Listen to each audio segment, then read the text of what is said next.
Paz profunda a todos, gratidão eterna pela oportunidade da presença de vocês. Numa casa chamada Estrela da Manhã, num domingo de Páscoa, é um momento muito ímpar para esse desperte e seja feliz. Mas como esse tema remonta a Joana de Ângeles, por oportunidade do Evangelho segundo o Espiritismo, numa de suas mensagens, assinando como Espírito Amigo, a autora afirma que dor é bênção e Deus a envia somente aos seus eleitos. E como na época que eu li esta mensagem, eu sofria e me achei chique por ser um eleito de Deus. Mas na própria obra, na segunda mensagem do mesmo Espírito, na lição dar-se-á àquele que tem, ela já muda totalmente a informação, dizendo que não é o espírito que perde o que tem, ou o pouco que tem, mas sim o ser negligente e descuidado, ou melhor, não é Deus que retira daquele que tem pouco. É o espírito negligente e descuidado que perde o pouco que não administrou, porque Deus encoraja todos os esforços que tendem para o bem, multiplicando 100 ou 1000 vezes a mais, conforme consta nessa lição. E mais tarde na obra Autodescobrimento, uma busca interior, ela já dá uma entonação diferenciada, porque ela mostra todo o processo de autocura para aquele que deseja se modificar, e sintetizando que todas as dores e sofrimentos teriam a sua origem no uso inadequado da energia. E para a autora, a energia que é vida em sua complexidade, ou no sentido profundo do termo, ela constitui-se do psiquismo divino. E a mônada, o espírito, já existia desde esta origem.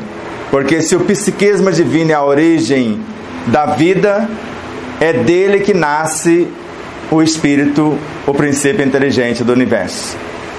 Mas fiquem tranquilos que eu não vou complicar muito não. Para as mulheres vão ser mais fácil porque tem 5 bilhões de neurônios a mais. Mas para os homens também não será tão difícil.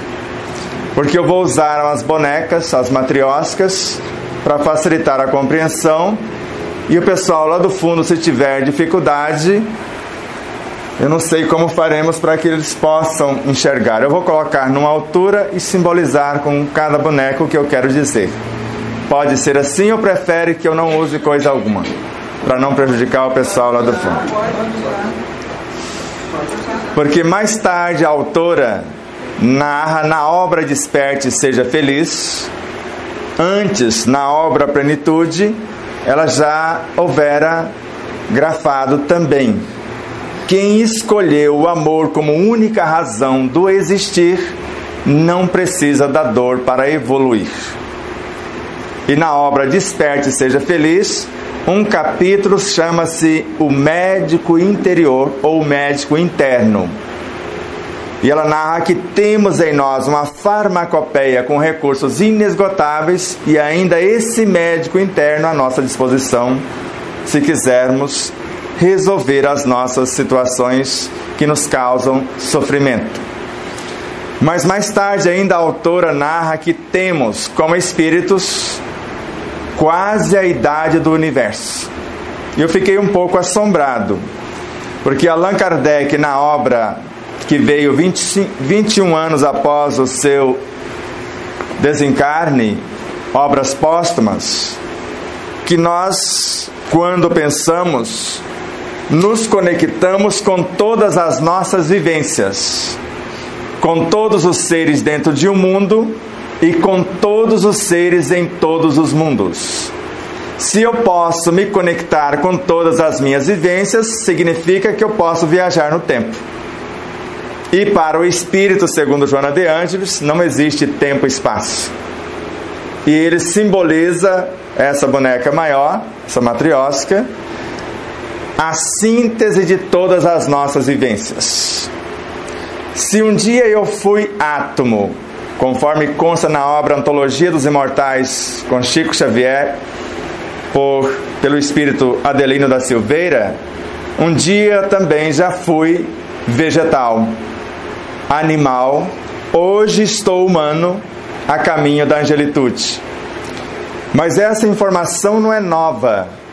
Kardec acreditava também que o espírito é a síntese e a alma somente uma fração, assim como consta também na obra de Leon Denis, de Gabriel Delany, de Ernesto Bozano, de Alexandre Aksakoff, de Ebbe Sachran e de vários outros luminares da época.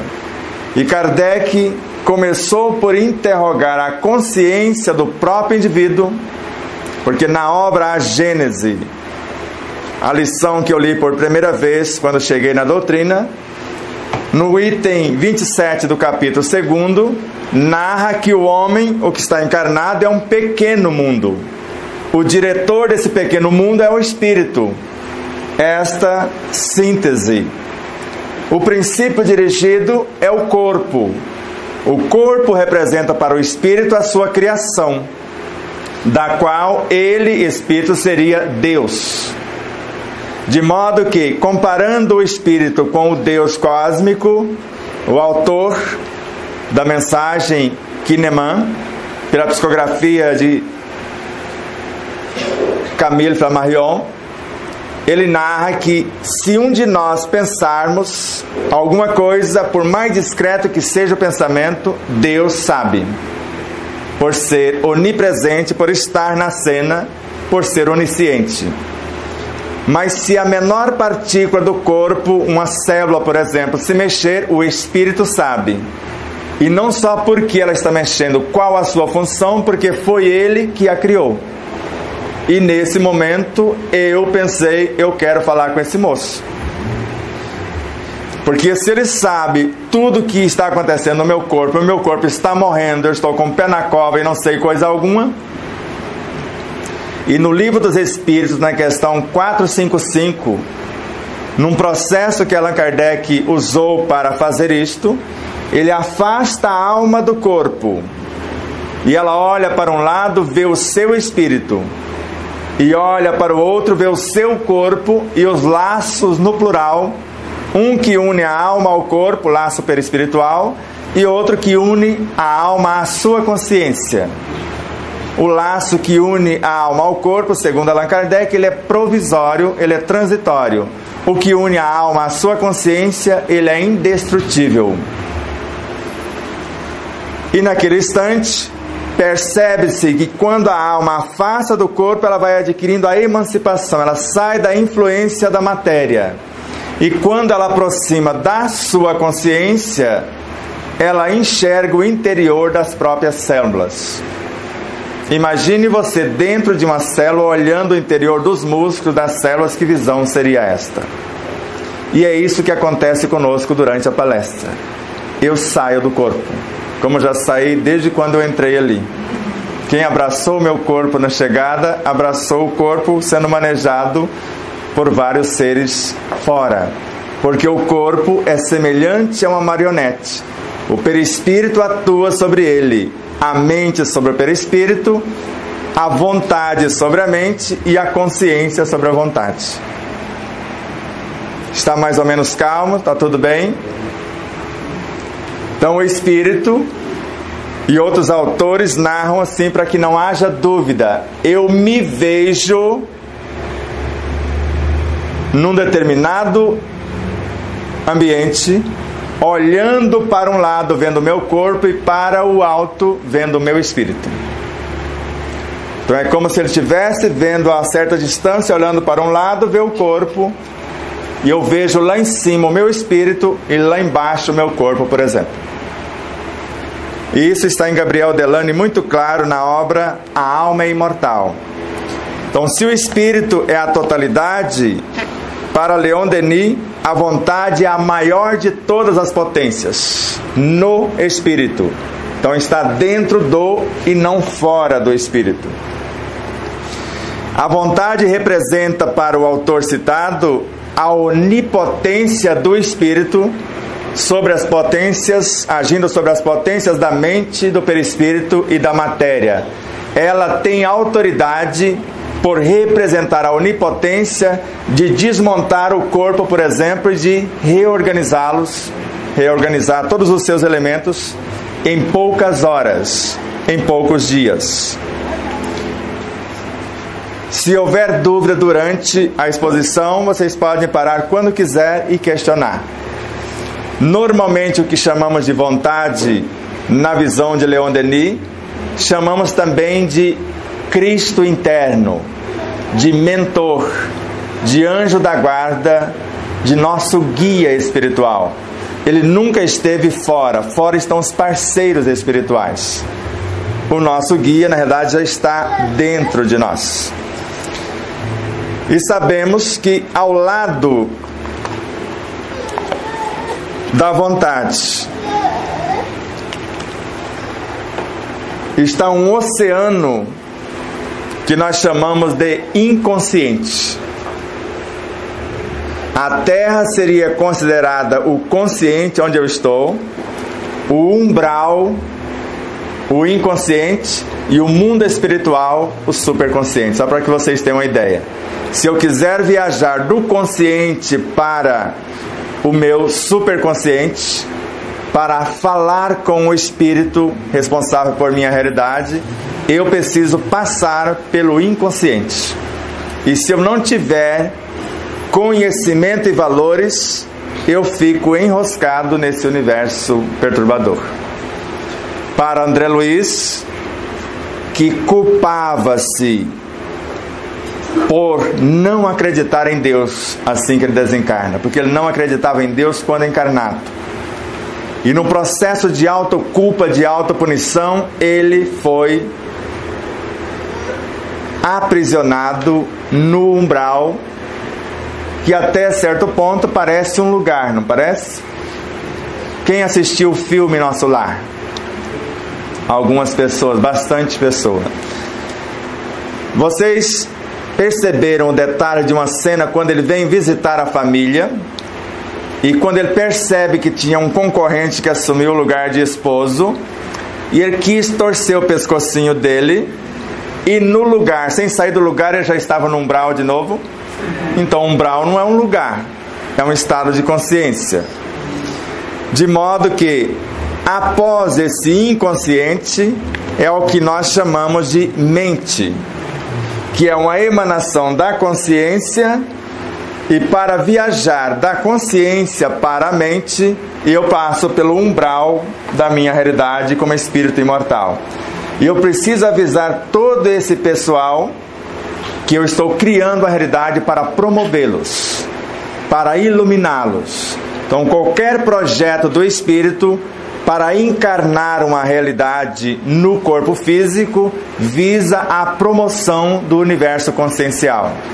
E a primeira coisa que ele cria para demonstrar esta veracidade é o que nós chamamos de subconsciente, que está após a mente. De modo que, se na mente é o nosso universo no qual vamos pensar, vamos raciocinar, vamos duvidar e indagar, tudo que pensarmos reflete em nosso subconsciente, que é o responsável pelo nosso comportamento. O subconsciente, por ser uma fração do inconsciente, o que nós queremos promover, e ao mesmo tempo gerenciado por virtudes, por potenciais do superconsciente, ele rege o universo perispiritual e ao mesmo tempo o universo biológico na mais perfeita harmonia.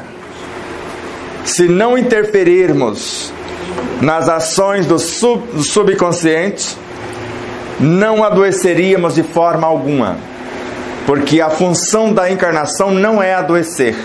Nós não encarnamos para adoecer, encarnamos para solucionar a causa do sofrimento. No passado acreditávamos no karma. Hoje mudamos a letra R para L e acreditamos na calma. Como um estudante de medicina, acreditando no karma, uma doença na sua estrutura óssea lhe visitou, que doía até trincar os ossos. Tente imaginar que sofrimento. E estudando medicina para salvar vidas, mesmo assim ela acreditava que era necessário pagar pelo que fez, mutilando vidas como médica em outra etapa. Mas o amor não cobre a multidão de pecado, minha filha. Não acreditava nisso. Cada atitude no amor hoje não corrige o ontem e constrói um amanhã mais feliz. Não admitia a possibilidade.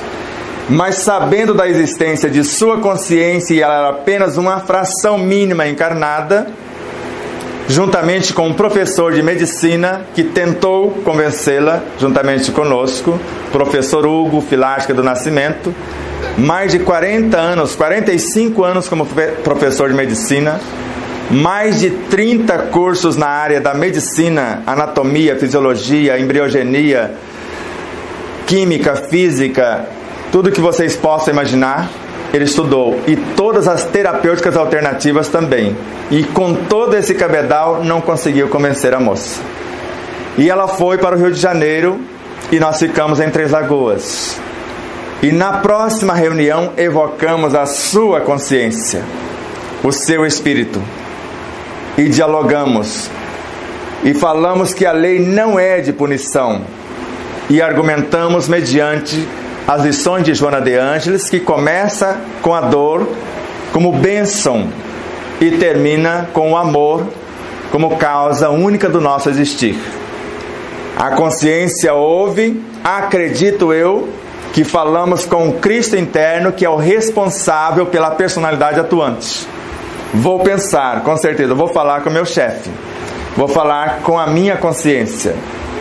E na reunião seguinte, fechamos o contrato. Foi aceito o argumento, a moça sarou e não sei se até hoje ela sabe por que sarou. Porque agora a consciência grafa na alma encarnada um outro projeto. Conforme consta na questão 258 do Livro dos Espíritos, nós escolhemos as nossas provas antes da encarnação. Mas conforme André Luiz em Missionários da Luz, eu posso mudar todo o meu processo reencarnatório, alterando para melhor. Eu posso mudar em 100% o meu processo ou meu projeto reencarnatório. Conforme lá, no capítulo 13, ou no capítulo da obra citada, no de número 13, Segismundo, na encarnação passada, deu um tiro no coração do que seria o seu futuro pai agora, de Adelino. Só que o buraco foi no perispírito dele, e não no de Adelino. Ele nasceria com a predisposição para um infarto fulminante. Mas se ele tomasse boas resoluções desde tenra idade, na época aprazada do chamado efeito, ele teria apenas uma leve queda ou uma alta de pressão se houvesse mudado as suas atitudes. E foi o que ocorreu. De modo que sabemos que algumas pessoas devem ter alguma problemática no corpo. Só não sabem essas pessoas que o corpo é uma entidade e se não contribuirmos para a sua evolução, ele tem o direito de nos botar para fora. Está na obra Iniciação Viagem Astral com o Espírito Miramês, por Lancelin e João Nunes Maia.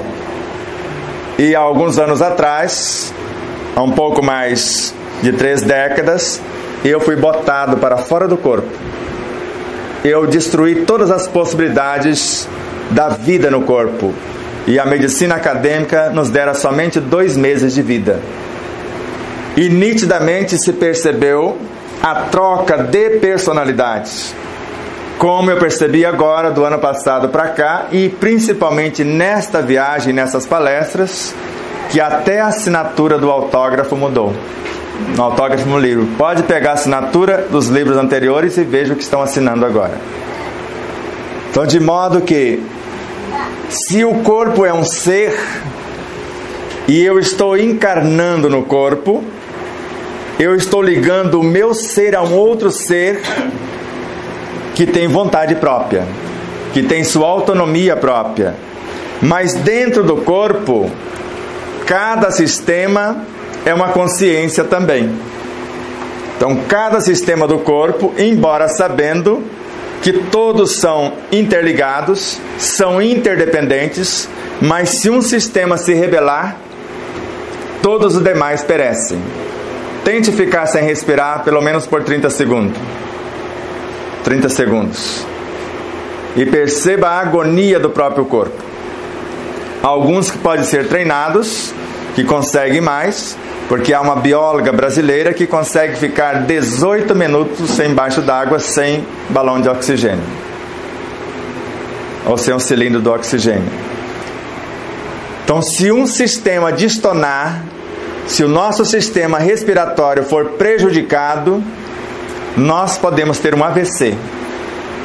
Pela falta de oxigenação no cérebro, ele pode começar a morrer. E dependendo da lesão, ele não se recupera tão fácil assim. Mas sabendo que os órgãos também têm sua consciência dentro do sistema. E se um órgão se rebelar, como foi o caso de meu irmão consanguíneo, que a câmara maior do seu coração recusou a bater. E foi atrofiando a musculatura e não teve, por mais perfeito, nós colocamos o marca-passo mais moderno que existia na época, mesmo assim, o coração parou de bater. Então um órgão fez com que o corpo inteiro fosse à falência. E Paulo de Tarso, na sua época, já percebeu o corpo dele brigando, os elementos brigando entre si, os sistemas e os órgãos, como se alguém dissesse: você é olho, por que eu não posso ser também? Como se o seu joelho dissesse aos seus olhos. E Paulo de Tarso dizendo ao seu corpo: se todo mundo quiser ser olhos, quem que vai ser orelhas, boca e etc? Todos são úteis no corpo. Todos formam um conjunto harmonioso, onde o mais ínfimo talvez seja o mais necessário. Fecha a porta da saída do sistema digestório, por exemplo. Manda costurar o ânus e veja se ele não é tão necessário ou mais necessário do que todos juntos. Vocês já ouviram essa história como uma piada de mau gosto. Mas imaginem-se com a constipação intestinal, onde trava tudo. E imagine o travamento no inchaço de uma próstata que pressiona e dificulta a saída da urina, no caso do homem, o sofrimento que é. Ou várias situações que também pode ocorrer na mulher, como infecções, que ela fica impedida de expelir esse líquido precioso nesse sentido. Mas cada órgão é feito de tecidos, e cada tecido dentro do órgão tem uma consciência. E como eu disse, os tecidos do coração do meu irmão recusaram a bater o músculo cardíaco. E cada tecido é feito de células menores do que eles. E se essas células, que são consciências individuais, vibrar contrário à lei de harmonia, o corpo começa a morrer. E quando você pensa, o seu pensamento sem lapso de tempo reflete no interior de cada célula, nas mais de 600 trilhões do seu corpo, sem lapso de tempo. Não tem milésimo de segundo, não. Pensou, refletiu, sem tempo. A ciência fez o experimento. E pode afastar um tecido do seu corpo até 600 quilômetros. Se você tiver uma emoção, reflete a 600 quilômetros de distância no seu sangue, que está lá no laboratório, sem lapso de tempo. E aí Emmanuel narra: uma emoção violenta sobre o corpo dizima milhões de células em milésimos de segundo. E cada célula é feito ou é constituída de moléculas, coisas menores do que ela. E cada molécula tem mais de uma função. E o perispírito é ligado molécula a molécula, átomo a átomo, porque a molécula é feita de átomos, coisas menores. E o que acontece lá, desde o comportamento instintivo as sensações, as emoções e sentimentos refletem cá no corpo, perturbando ou reorganizando, dependendo do que se pensa. Mas sabemos que os próprios átomos são aglomerados de forças vivas. Eles tiveram a sua origem no que nós chamamos de bioenergia. A energia que gera, nutre, organiza e mantém a vida em todas as suas expressões. E segundo Joana de Ângeles, André Luiz e outros autores, nós temos uma fonte inesgotável dessa energia e inestancável, porque ela surge da matéria mental. E a cada 24 horas, o ser humano normal elabora, em média, 95 mil pensamentos. E a matéria, para dar forma a esses pensamentos, é composta de seres vivos incontáveis, essa matéria mental. Ou seja, de seres menores. E esses seres menores do que a própria matéria mental é o que nós chamamos de estruturas originárias do fluido universal, no qual todos nós estamos mergulhados. Todos nós estamos mergulhados neste fluido universal. Ele é o alço do Criador, a força nervosa do todo sábio. Nesse fluido vibram e vivem constelações e seres, mundos e tudo que existe na criação. Mas este fluido universal, conforme o Livro dos Espíritos, na questão 29, tem a sua base estrutural a matéria elementar, algo menor do que ele. E essa matéria elementar é feita de algo ainda menor do que ela, que nós chamamos de espírito, átomo primitivo, mônada ou princípio inteligente do universo. Esse é o átomo que falamos no livro, esse último que eu citei, só para vocês terem uma noção do que vão encontrar no livro. Aqui é a nossa origem, e é um pontinho, isso aqui é que está encarnado, isso aqui é que é a alma que vai encarnar. Joana de Ângeles. A alma que vai encarnar no corpo é um ponto, e a menor partícula é esse ponto, segundo a autora, de autoconsciência pura, um ponto do espírito. E hoje ela compara o espírito mais ou menos assim para ficar fácil a compreensão. Imagine-o como um pé de laranja repleto de frutos. Agora imagine uma das sementes de uma das laranjas. A alma é só uma das sementes de uma das laranjas. E a função dessa alma é conhecer-se a si mesmo. E o si mesmo é tudo isso. Então o despertar para essa realidade é o que nós estamos aqui para tal. Então, enquanto eu desconhecer as necessidades do meu próprio corpo, por exemplo, quando você come, você está presente no ato da refeição? Você está ali de corpo, de alma e coração, como costumamos dizer? Está enxergando no alimento o próprio Deus, ou uma porção de espíritos, porque você viu aqui que o espírito é a matéria-prima do cosmos, tudo é feito a partir dele. O seu pão, o seu rabanete, a sua couve, tudo é um aglomerado desse espírito, princípio inteligente do universo, e você está comendo espíritos. Você sabia disso? Allan Kardec, Livro dos Espíritos, questão 613. Cada ser organizado de acordo com a obra que deseja construir e a capacidade que tem de administrar esta energia assimila uma porção de princípios inteligentes do universo, espíritos. E André Luiz questiona a Aulus na obra Nos Domínios da Mediunidade. Em que mecanismo se baseia o passe, a arte de curar? E ele começa a discorrer isso em 1954. A vossa ciência atual não tem mais no átomo, que não é este, mas o átomo físico, o tijolo indivisível da matéria. Antes dele, do átomo, existem as partículas atômicas, as subpartículas, as linhas de forças, a matéria mental determinante E ele termina dizendo: tudo é espírito, no santuário da natureza. E para quem pensa que André Luiz registrou uma metáfora, na obra Seara dos Médiuns e na obra Roteiro, o próprio Emmanuel valida o que André Luiz dissera, dizendo que quando assimilamos uma porção de princípios inteligentes, formamos os infracorpúsculos, as infraestruturas que nós chamamos de matéria mental, unindo dois espíritos ou mais. Onde houver dois ou mais em meu nome, alguém disse isso para nós, não disse? Ele estava falando desse ser.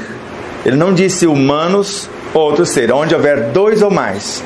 E disse ainda outra coisa: tudo que fizer a um dos meus irmãos mais pequeninos, é o pequenino, é a mim que o fazeis. É esta energia que, segundo Leon Denis na obra O Grande Enigma, que nós atraímos quando vamos pensar e gravamos nela a nossa inteligência para dar forma, auxiliada pela imaginação. O nosso sentimento enobrecedor para dar vida pode ser perturbador também, que vai dar vida. Eu posso gerar um hormônio que harmoniza e um hormônio que perturba o corpo. E esse elemento vai formar os corpos nos quais eu vou encarnar uma realidade. Porque o pensamento é uma expressão da consciência. E essa energia forma o que nós chamamos de o corpo no qual eu vou encarnar o meu pensamento. Isso mesmo, Livro dos Médiuns, item 76. O pensamento expressando a consciência por meio da inteligência não é outro senão o espírito encarnado em nosso corpo. Então, cada pensamento é uma fração da consciência que pode construir uma realidade. Só que no campo mental ele se transforma em duas coisas, dependendo da função para a qual eu estou criando essa possibilidade. Ele pode transformar-se em bioenergia, se eu quiser construir, reconstruir, gerar ou nutrir um tecido qualquer. Ou transformar-se num hormônio, se eu quiser aperfeiçoar o meu corpo. Se eu quiser pacificar o meu corpo, se eu quiser sublimar uma realidade. Está mais ou menos claro? Agora imagine vocês escolhendo a alimentação de vocês. Vocês comem para viver ou vivem para comer? Onde está a saciedade? No estômago ou aqui? No estômago, estômago cheio, saciedade garantida? E por que às vezes a comida está até aqui e a gente não quer comer mais? Principalmente se for 0,800 de grátis. Não tem isso de vez em quando? Então a saciedade está na boca e não no estômago. A qualificação da nutrição ocorre aqui, porque quando pensamos estamos atraindo esse elemento que vai transformar-se em bioenergia, em elementos infraatômicos, linhas de forças que são as supercordas, princípios subatômicos, átomos. Kardec nos ensina a criar os átomos, transformá-los em alimentos e em medicamentos no Livro dos Médiuns, do item 126 ao 131. Para ser mais exato, 130 e 131. Vocês já estudaram essa obra? Não sabem o que estão perdendo. Com a mente, com o meu pensamento, com minha vontade, convenientemente dirigidos.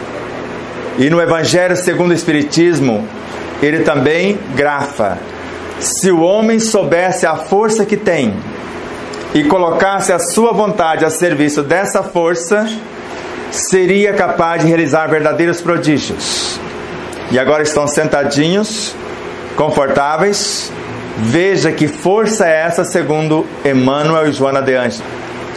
Emmanuel narra que o Evangelho não está aqui nos livros, nem acolá somente, mas sim em nós mesmos, no nosso próprio espírito, nos mais íntimos reforços de nossa consciência e de nosso coração.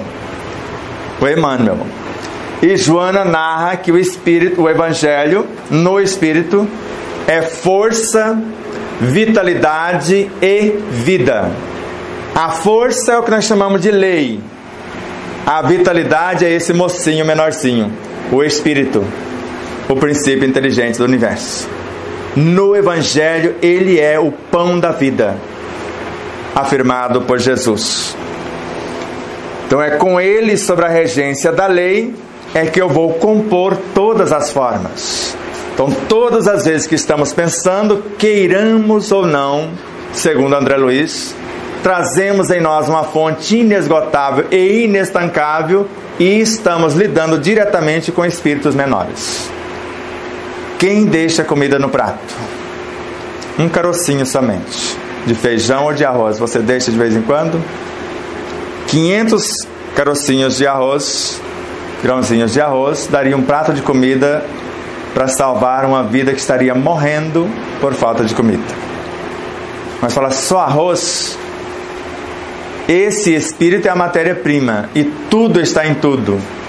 E em qualquer elemento que compõe os alimentos, tem tudo que existe no universo. Tudo que existe no macrocosmos existe no micro. Você escolhe comida de vez em quando? Às vezes até diz que odeia algumas, não é verdade? E o que você está fazendo quando você diz que odeia? Imaginou a onda que circula pelo seu corpo dizendo essa palavra? Eu odeio o jiló, por exemplo. E é uma belezura aquele camarada, não é?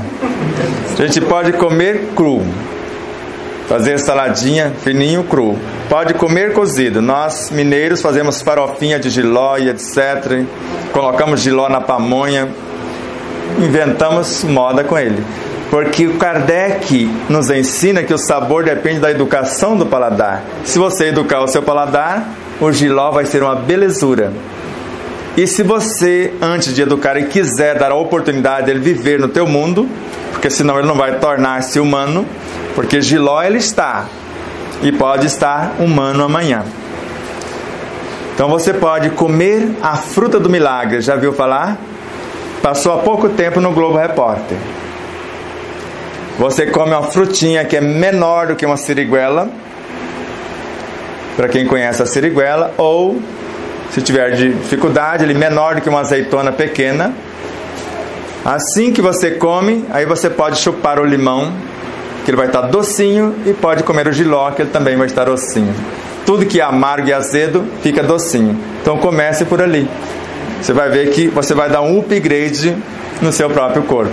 Agora, jiló após 1h30 que foi cozido não serve para nada no corpo. Vai complicar o seu próprio corpo. Ou aquelas... Estão me passando a ficha de você. Eu escolhi você para Cristo, como fala lá em Minas Gerais. A gente fala isso, né? Porque hoje eu amanheci com a avó atrás do toco. É nosso ditado lá.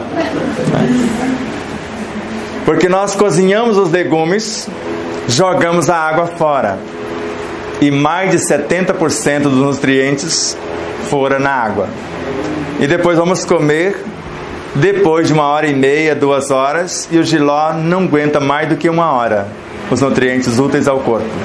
O chuchu, às vezes até um pouco menos. A cenoura chega 1h30, a batatinha até 2h30.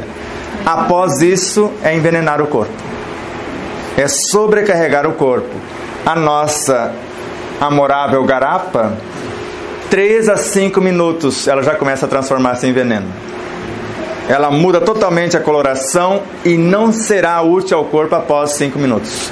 Insistir trazer a garapa, o caldo de cana para o corpo após 5 minutos é sobrecarregar o corpo, e energia em excesso que não serve para nada. Lá nas Minas Gerais nós falamos que pode gerar uma congestão e pode matar o caboclo, que é uma congestão de energia, e o corpo não tem energia para expulsar o povo.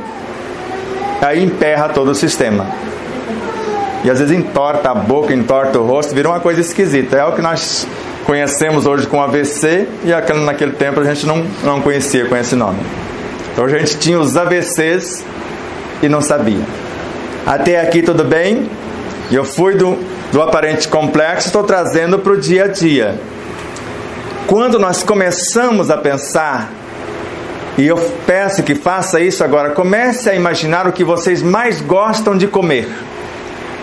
E essa aguinha que está na boca, de onde veio? Essa água nós chamamos de enzima, o que nós chamamos de saliva. são os pensamentos do que eu mentalizei, transformando-se em agentes para gerenciar o alimento que eu estou pensando. Enzimas na boca. Agora, se eu só chuto para a esquerda e chuto para a direita, dá tempo para esse povo falar do Evangelho para os alimentos? Mas se eu mastigo 1, 2, 30, 40, 80 vezes, transformando o sólido em líquido, ou bebendo os próprios líquidos, o ideal é beber os sólidos e mastigar os líquidos. Quando nós fechamos a boca na mastigação e abrimos na parte interna o dente, fechando, abrindo, mordendo, mais de 35 milhões de pequenas glândulas se abrem e começam a absorver os nutrientes dos alimentos, que já começam a alimentar as emoções, porque todo alimento é emocional. Você, como horticultor, você estava sentindo alguma coisa quando plantou e gravou no alimento o que você sentia, que você pensou, o que você falou da vida alheia, beneficamente ou não, está tudo gravado nos alimentos. De modo que, dependendo de como estamos na hora da refeição, um simples tomate pode desequilibrar o nosso organismo. Se o fulano que colheu o tomate, ou quem plantou, ou quem transportou, ou lá no final o cozinheiro não estava de bom humor. Um simples tomate, que é uma fruta inocente, pode colocar o nosso corpo em convulsão. Por isso a importância da oração, porque orar é mergulhar na nossa consciência e iluminar-se de dentro para fora, segundo Joana de Ângeles. Então a oração é uma alavanca por meio da qual eu vou mergulhar nesse oceano de energias em mim e vou colocar em ação a força virtuosa para transformar-se em leis hormonais e a vitalidade para gerar a vida. A oração, segundo Joana de Ângeles, é o mais perfeito mecanismo de planificação. Só que normalmente terceirizamos. Ore por mim. E a autora narra: se eu orar por você, quem recebe os benefícios sou eu. Você recebe forças e estímulos para fazer o que eu estou fazendo no meu universo. Você recebe um alívio, mas não a solução da sua problemática. Por isso que as nossas orações aliviam o fulano que está enfermo. Pode dar a ele outra oportunidade, mas não vai resolver a causa da doença. E a bioenergia no passe, idem, segundo Allan Kardec. Então, no passe, o que está acontecendo?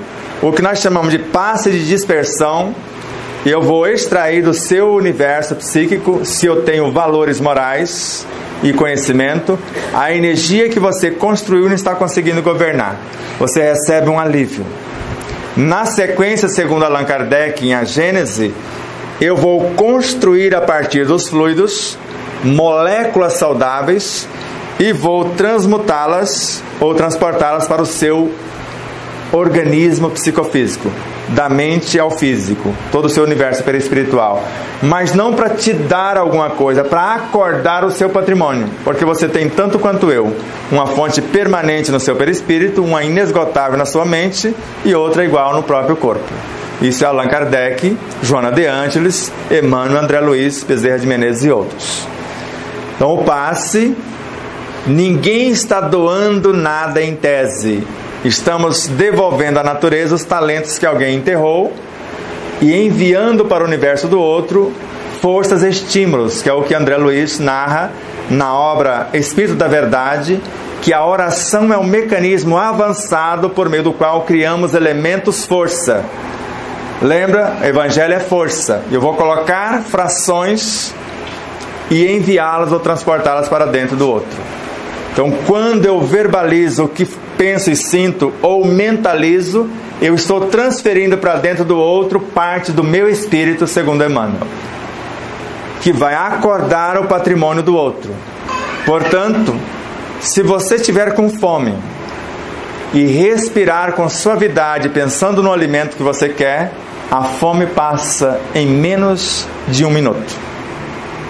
Porque você está pensando, e o pensamento com alegria da possibilidade com esperança que dê certo e com gratidão por ter o ar para respirar, ele aumenta o seu sistema imunológico, a potência dele, o fortalecimento em 300 mil vezes. E potencializa o ar que você está respirando, que já canaliza da natureza mais de 70% de tudo que o corpo fisicamente necessita. E o ar traz algo a mais, segundo Yogananda, com a capacidade de pacificar as emoções, que normalmente perturbam o corpo. Quando sabemos respirar pelas narinas, sabendo que esses pelinhos foram feitos para filtrar elementos indesejáveis vindo para dentro. A mucosa para umedecer e aquecer. Sensores sutilíssimos para assimilar a parte psíquica e espiritual do ar, carreando da natureza os agentes vitalizadores, e já transportam para o corpo vital, para o corpo emocional, para o corpo mental, sem precisar passar pelo sistema respiratório. Por isso que a respiração acalma as emoções, vitaliza o corpo, cura enfermidades, pacifica de tal modo que as dores cessam quase imediatamente e a fome também.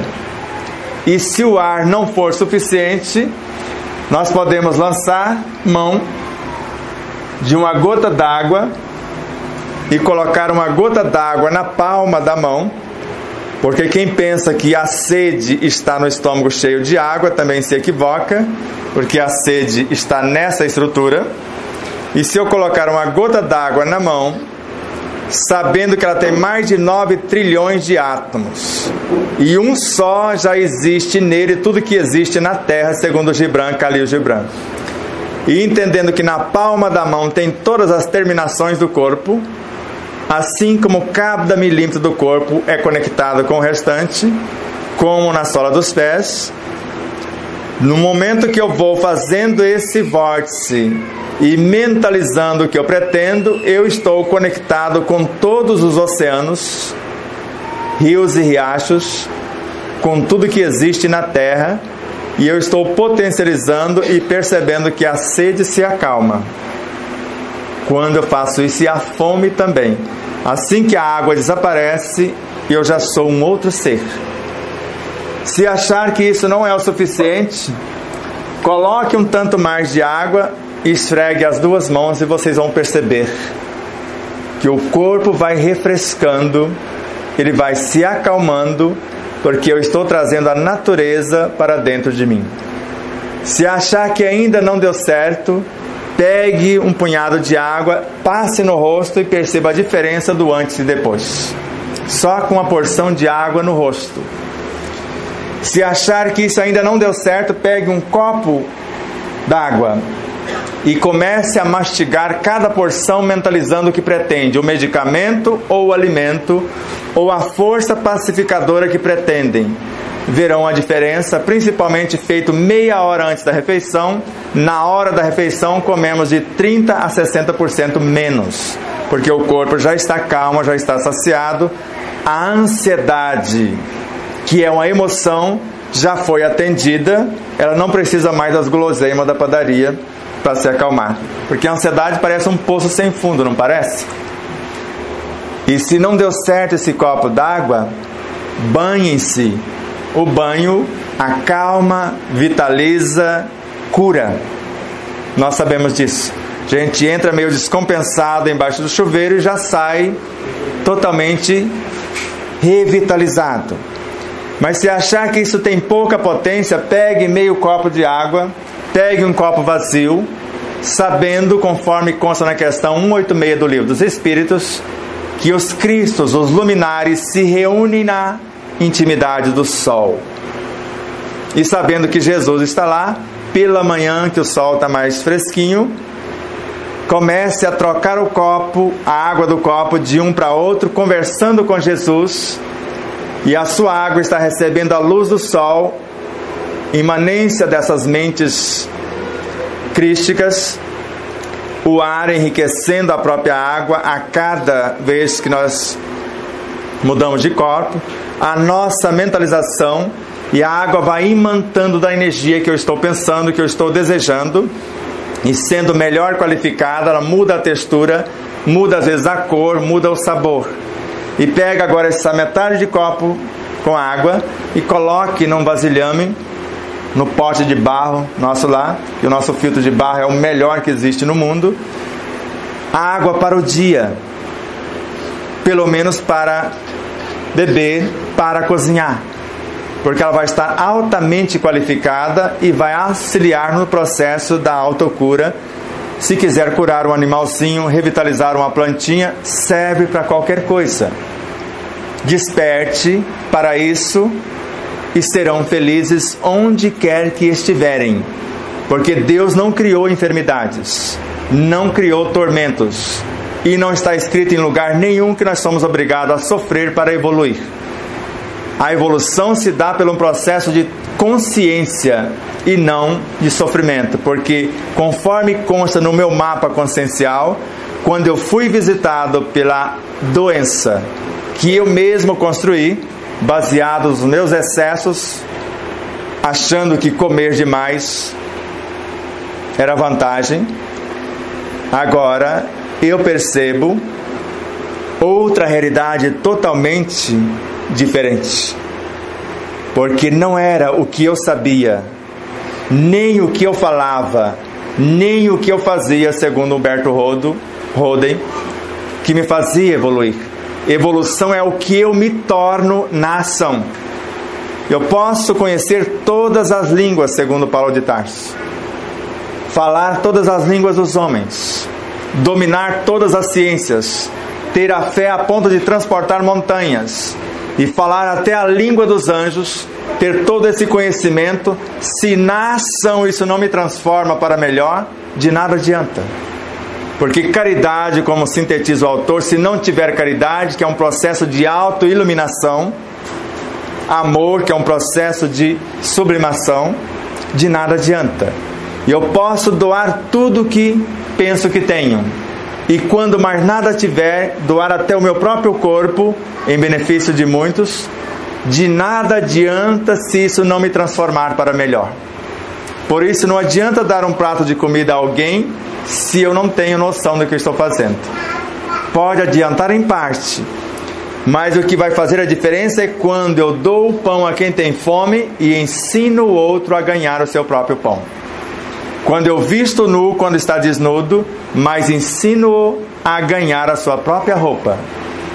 Quando eu ensino a partir de saciar a sede de alguém, ensino onde está a fonte. Isso é caridade. Dar o pão a quem tem fome, vestir o nu, ou a água a quem tem sede, segundo Emmanuel na obra, na lição Dever e Caridade.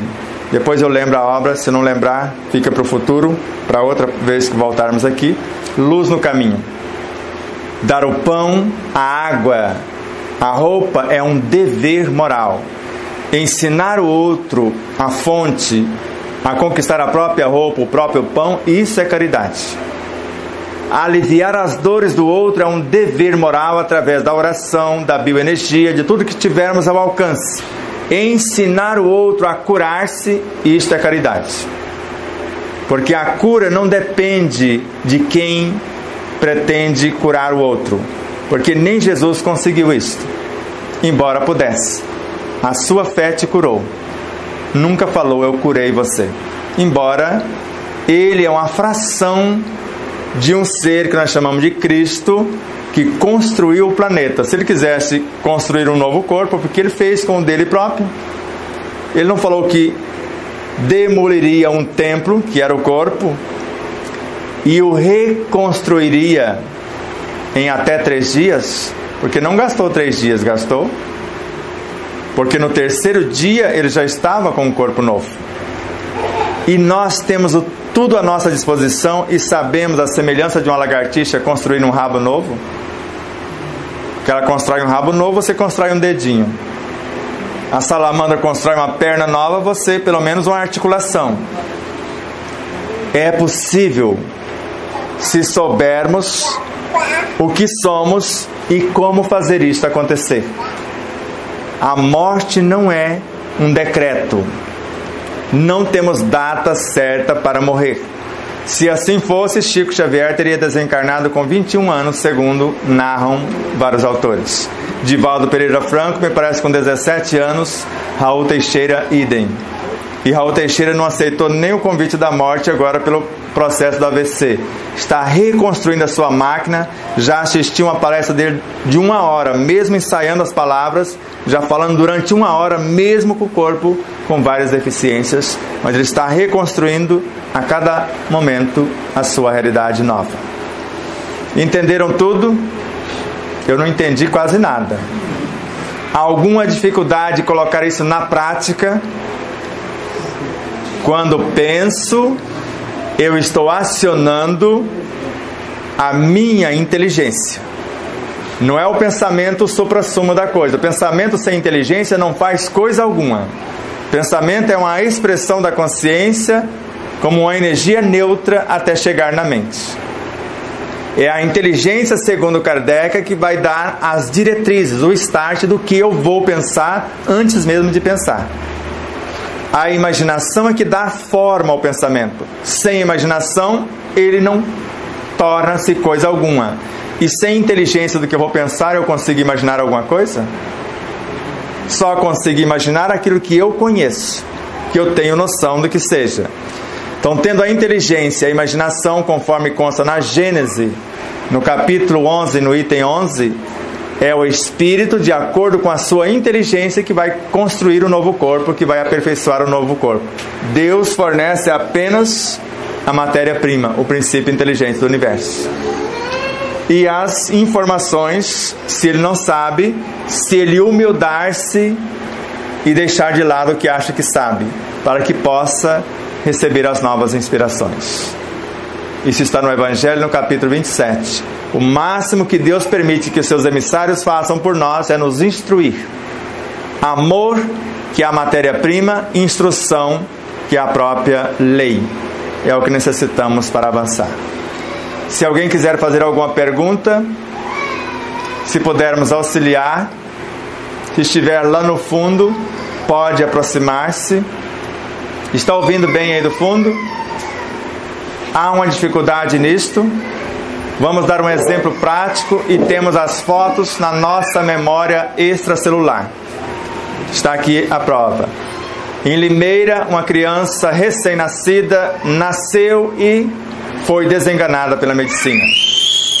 Então nós temos a foto dela hoje e ao dialogar com a sua consciência, o outro dia a sua vivacidade, a sua expertise, o contrato foi assinado e ela está aí bonitona, construindo a sua proposta. Temos vários casos, vários. Outra criança com 2 dias de vida com a falha congênita no coração. Processo de autoculpa, de autopunição. Fizemos a proposta para a sua consciência de corrigir a causa que gerou os tormentos. Na semana seguinte, nos exames, comprovaram um coração saudável. Outra criança de 4 anos de vida, com os pulmões tão encharcados que não aparecia mais nos exames. Um diálogo com sua consciência, o reprogramar de suas atitudes. Uma semana após, os pulmões já estavam normais. Já está com 17 anos de idade a menina Luísa. Então são incontáveis os casos. Não nascemos para sofrer, nascemos para sermos felizes. Agora, se não mudarmos as causas, não desaparecerão os efeitos. O karma, se alguém pode dizer usando essa palavra, eu tenho uma causa perturbadora no meu passado recente ou remoto. Se eu corrijo no presente, eu ressignifico o meu passado e construo uma nova realidade. Para Pietro Baldi, a grande síntese, para ele era um decreto. Uma vez que eu cometi o desatino, eu vou pagar até o último ceitil. Mas na obra de número 23, já que a grande síntese é a de número 2, o autor muda o seu próprio pensamento. Como Kardec o fez muito mais de 1 dúzia de vezes. É um fenômeno que está acontecendo comigo, que está me causando sofrimento hoje, analisável em suas causas, corrigível em seu desenvolvimento e controlável em seus movimentos. Ou seja, eu sou autor do meu destino. E hoje os físicos quânticos narram: a ação perturbadora está aqui. Eu envolvo os elementos que estão causando a perturbação, levo esses elementos até a causa, viajando no tempo. Faço a reconfiguração da causa. Quando reflete no consciente atual, a pessoa já está curada. Já houve a reordenação. É assim que eu curo o meu corpo.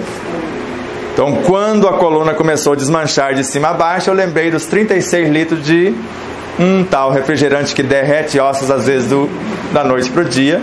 Lá em Minas, a gente punha no ossinho do coelho e derretia, né, da noite para o dia o seco. Reconhecendo o desatino, porque por mais que eu tinha deixado de todos os refrigerantes, já com 25 anos após que veio o efeito, agora reformulei a pauta, e quando refletiu no corpo, ele foi reconstruído com 1 mês e meio, a parte da coluna vertebral. E temos as ressonâncias que provam o desastre e agora a reconstrução. Desperte e seja feliz. O despertar é tomar conhecimento desse patrimônio que nós temos. E ser feliz é andar de tal modo que eu estou fazendo a todos esses seres dentro e fora de mim exatamente o que Jesus faria se estivesse em meu lugar. Quem vai perguntar primeiro? Eu fiquei curiosa para entender melhor quando você deu os exemplos que a pessoa estava doente e aí entrou. Como que foi esse processo? Vamos lá. Ela quer entender melhor quando a pessoa está doente e nós conversamos com a consciência e houve o processo da cura. Eu disse a vocês que quem está encarnado é apenas um ponto de autoconsciência pura. Imagine um empresário como Antônio Hermílio de Moraes, que tinha mais de 100 empresas. Cada uma tem um diretor. Se uma empresa está indo à falência, talvez o diretor não está dirigindo a contento. Então, se ele tirar aquele diretor e colocar um outro, pode dar certo. Mas se ele capacitar aquele diretor mais adequadamente, pode acontecer o processo. Então, nesse processo pode acontecer a troca de personalidades, como consta em Leon Denis, em Gabriel Delany, em Ernesto Bozano, Camille Flammarion e no próprio Kardec, a troca de comando. O espírito é a síntese de todas as vivências. Eu já vivenciei bilhões de experiências através dos bilhões de anos, porque eu tenho quase a idade do universo como consciência. Então, no mínimo, no meu caso, tinha lá alguém que estudou medicina. E para minha sorte, medicina chinesa, que estuda o todo. O chinesinho assumiu. Ele era meio severo quando assumiu o corpo, e severo não só comigo, quando as pessoas se comportavam comendo o que não devia, já que estava consertando um desastre. Mas aí ele se acalmou, porque ele também não tinha aprendido tudo. Só que ele sabia consertar. E o Leon Denis mostra na obra O Problema do Ser, do Destino e da Dor, um corpo que estava morrendo pela falta de capacitação da alma que estava conduzindo. O espírito troca a personalidade, troca o comando, e ficou durante 4 anos o que assumiu consertando o corpo. E com certeza quem estava no corpo capacitando durante 4 anos. 4 anos após, devolve o comando. Imagine um consultor de empresa. E eu entro na sua empresa, você perdeu a gerência, me apresento, você me entrega o comando, e eu vou conhecer todo o seu pessoal, vou me apresentar, apresento a minha proposta, às vezes dou férias ou um curso de capacitação para você, mas na empresa você não interfere enquanto eu estiver no comando. Faço o rearranjo, a nova proposta, porque se eles não aceitarem, talvez a empresa seja o único ganha-pão que eles tenham para o momento. Como nós temos um caso que passou no programa do Luciano Huck, que eles tinham um projeto de recuperar empresas falidas. E no caso, a empresa era um restaurante, com mais de 50 anos de existência. O criador, o fundador do restaurante, que era o pai, não queria mais e já não tinha mais condições de tocar, mas os 3 filhos queriam recuperar. mas não tinha capacitação para tal. Os funcionários faziam o que queriam. Você chegava lá para pedir uma coisa, eles nem sabiam falar de tal coisa que você pediu, e fazia descaso de você como cliente. Os elementos, o chefe de cozinha, que ia gerenciar a recuperação, convidou os funcionários para a nova proposta. Somente uma funcionária aceitou o processo de transformação. Os demais foram demitidos por não aceitarem a nova proposta. Então a mesma coisa eu faria numa empresa. Se os funcionários não aceitarem a nova proposta para recuperarmos a empresa, todos serão demitidos. Quem comigo não se ajunta, espalha. Se a nova consciência ou a personagem que está assumindo a reconstrução do corpo, do coração do menino Arthur, que hoje tem 8 anos de idade e já faz palestra comigo, falando da evolução do átomo até o homem, não do átomo primitivo, do átomo da matéria, dos reinos, e mostrando que tudo é vivo, e ele nunca estudou conosco essas matérias. Falando de sabedoria, falando de amor, mesmo com 8 anos de idade. E após o convite do novo personagem, do consultor de empresa, ele dispara a vibração de um pensamento, segundo Leon Denis. E todos os seres que não enquadrar-se nesse pensamento serão expulsos da mente ao físico. E todos que quiserem abraçar a causa serão atraídos. Leon Denis, na obra O Problema do Ser, Destino e da Dor. Então a vibração de um pensamento expulsa tudo que for contrário e atrai tudo que for semelhante. A partir do momento que eu começo a visualizar um corpo novo, e para quê? Quem comigo não se ajunta, no dizer de Jesus, espalha. Os que quiserem trabalhar, se achegam. Está mais ou menos claro? Então, a consciência envia um novo gerente. Se o gerente que está atuando quiser se capacitar, lembra de Jesus. No festim de núpcias, alguém não vestiu a roupa nupcial, alguém não vestiu a camisa. Por agora, porque ele foi amarrado e lançado fora da vinha, fora do festim. Por agora eu não tenho trabalho para você. O dia que você quiser trabalhar e se capacitar, eu te aceito de volta na vinha. Que é o caso que é dito à alma. E no meu caso, não teve condições o matuto de reassumir. Mas ele ainda faz parte do condomínio, porque ele é o motorista e mecânico, porque é o que ele era. Então, quando eu vou pilotar o carro, ele assume. Quando vai consertar o carro, trocar o pneu, ele assume. Mas quando vai fazer as outras coisas, vários outros, porque hoje é um condomínio. Eu estou falando com você, mas não sou somente um. Várias consciências vivenciadas por mim através dos milênios estão falando com vocês. Sem falar de outros luminares que ainda nos inspiram e às vezes assumem até o microfone físico, falando algumas coisas também. Está mais ou menos claro? De acordo com a proposta de recuperação da massa enferma ou a empresa em falência, quem assume o comando com a nova proposta, os elementos que não abraçar a causa serão substituídos. E se o comandante antigo não se reciclar, se capacitar, não assume, porque o espírito é o que é responsável pela obra e ele tem autoridade para isso. E se ele quiser vender a empresa para outro, falar, não quero mais tocar essa empresa, ele pode passar para você, que é outro espírito.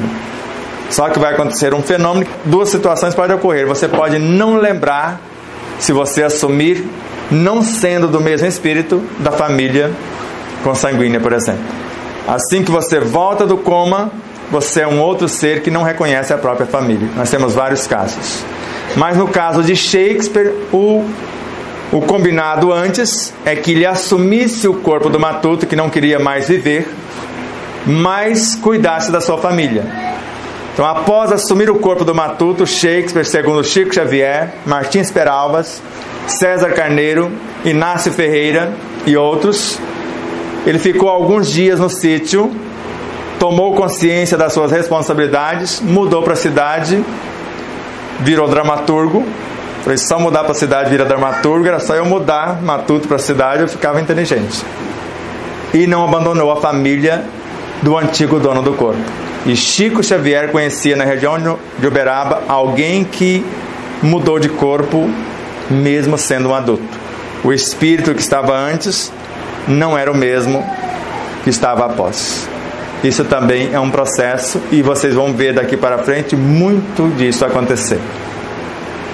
Você? Como é que fez essa negociação com a consciência de um outro espírito? De um outro espírito. Vamos lá. A semelhança de que faz uma negociação de um empresário vendendo a empresa para outro empresário. Eu estou aqui porque isso nós conhecemos desde o Oriente. Lá era normal o discípulo levar o corpo até uma altura e o mestre ainda não encarnou, está fora. E a partir de uma altura a gente pensa que a pessoa despertou, mas não é, trocou o comando. Então é feito a negociação, o seguinte, de repente, a semelhança do matuto que Chico Xavier, Martins Peralva estudaram, Inácio Ferreira, César Carneiro, e quem duvidar, o César Carneiro ainda está encarnado, pode ir lá perguntar para ele. Shakespeare não dava tempo, o projeto dele, de programar uma encarnação, gestar o corpo, maturar o corpo. Ele queria algo que já estivesse pronto. E acharam vários corpos, mas o que interessou a ele, que tinha as condições necessárias, seria o do matuto, que estava entediado porque aprendeu tudo que tinha para aprender lá na roça e não tinha mais nada a aprender. Então ele queria outras experiências. Fez a negociação e foi ligando, porque o perispírito que gerencia o corpo não é do espírito. Ele se desfaz de 10 a poucas horas depois, ou leva meses, dependendo da situação, após a morte do corpo. Kardec fala que essa energia perispiritual voltaria para o oceano, conforme consta no Livro dos Médiuns e na obra A Gênese. Então o que se vende é a empresa, não a consciência do empresário. Porque o empresário, com o perispírito que liga a sua alma, a sua consciência, parte para outra realidade e alguém se liga e assume essa realidade. Um exemplo prático disso foi o menino indiano que estava enfermo e desencarnou com uma doença incurável. E começou o velório, lá pelas tantas da madrugada, eles perceberam que as mãozinhas da criança começou a esquentar. Os bracinhos, de repente ele senta na cama e questiona: onde está a minha família? Mas a família dele não estava velando ele? E o que mais me encanta nessa situação não é isso. É um espírito assumir um corpo que morreu com doença incurável e saber consertar em poucas horas. Porque foi poucas horas. A família se apresenta: eu não conheço vocês, eu sou de tal lugar e etc. E eu tenho fome. E apresentaram para ele a comida. Isso não é comida de gente. Ele era da casta dos intocáveis. Era alguém soberbo que assumiu, alguém com uma patente diferente. E levaram ele na cidade, deixou ele na entrada da cidade, falou: então, já que você vive aqui, nos mostra quem são os seus amigos, quem são os seus vizinhos. Ele foi apontando um a um, e quando chega na casa, ainda aponta coisas que tinha na casa. E num outro caso que Divaldo narra, o espírito sabia até a estátua que tinha umas moedas de ouro dentro da estátua. E a própria esposa, não acreditando, porque ele chega, um menino de 6 anos, no outro caso o Divaldo, e ele falou: então mostra para eles a cicatriz que você tem no braço, aquele corretivo que eu te dei. Na época eu podia bater nas mulheres. Naqueles lados lá ainda, porque era lá nas Arábias lá, ainda batem até hoje. Espero que aqui termine essas indecências, esses comportamentos. E aí a mulher pede para conversar com ele em particular. E ele foi ter um particular, e quando ela sai: e aí, é ou não é o seu marido que voltou? Esse diabinho é o meu marido. Falou com essas palavras. É o Divaldo que fala, esse capetinha. Mas capeta e diabo não tem essa conotação que se dá. São espíritos que ainda não entenderam essa realidade que estamos falando. Mais ou menos entendido? Então é fácil, porque eu apresento uma proposta para a minha consciência. E eu posso pedir um upgrade de informações se eu quero me capacitar. E às vezes é semelhante ao filme Matrix, que eu peço um helicóptero e um curso de pilotagem. Às vezes vem no relance, se eu estou pronto para tal, e usar adequadamente a informação. Que foi o meu caso, porque eu fui acessando as minhas memórias e fazendo o upgrade dos últimos 8.000 anos para poder organizar o livro. Fora do corpo, acessando isso e trazendo para o corpo. Por isso que mesmo tendo o primeiro ano primário incompleto, eu entendo qualquer faceta da filosofia, da ciência e da espiritualidade com facilidade. Tudo bem? Mais alguém? Podemos encerrar? Porque o tempo que nos deram acabou. Eu tentei parar o relógio, é a única coisa que eu não consigo ainda. Viajar no tempo eu consigo, mas parar o relógio físico, só tirando a pilha mesmo. Ou se Sai Baba tivesse construído um relógio para mim que funciona, ou funcionasse pelo pensamento, como o Divaldo fala, que ele fez isso para um jovem que foi visitá-lo, quando o Divaldo estava morrendo, desenganado do coração, disseram a ele que Sai Baba, mesmo estando na Índia, poderia vir materializado consertar seu coração. E ele ora e de repente ao lado da cama aparece o moço, consertou seu coração e por gratidão ele foi lá com mais 16 pessoas e um rapaz recebeu um relógio que funcionava se o pensamento dele tivesse em harmonia. Se ele começasse a fazer besteira, e teve uma hora, porque ele foi com a namorada, ele começou a fazer umas gracinhas, além do equilíbrio. Quantas horas, fulano? Meu relógio parou, Divaldo. Se eu tivesse esse relógio, às vezes eu conseguiria parar, né? Mas não tem. Então é o início de um diálogo que, se vocês quiserem, outras etapas nós podemos dialogar. Se quiserem estudar o livro, só programas de TV, nós estávamos lembrando hoje, já gravamos mais de 470, na realidade 478 programas, quase 300 estudando o livro, e está tudo de graça no nosso canal na internet, pelo menos os estudando o livro, para que vocês possam acessar. E a gente pega uma fração do conhecimento do livro e cria uma realidade para a vida prática. Aquilo que alguém pode transformar na prática em algo para facilitar a sua vida. E os programas da rádio faz o laboratório para o próximo livro. Nós gravamos 2 séries ultimamente, que chama Alimentação Consciente, que pelo menos de uma doutora de Aracaju está mudando totalmente a vida dela, a alimentação consciente. De como ela preparar o seu alimento, porque ela sai para o trabalho e tem que levar uma marmita. Dependendo do que ela leva, quando vai comer, não tem mais nada. Então ela está germinando os grãos, levando cenoura crua, porque é uma delícia de comer, pelo menos lá em Minas Gerais.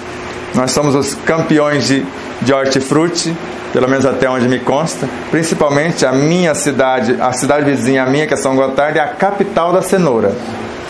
E ali os hortifrutis que basicamente abastecem o Ceasa de São Paulo e de BH vêm das Minas Gerais.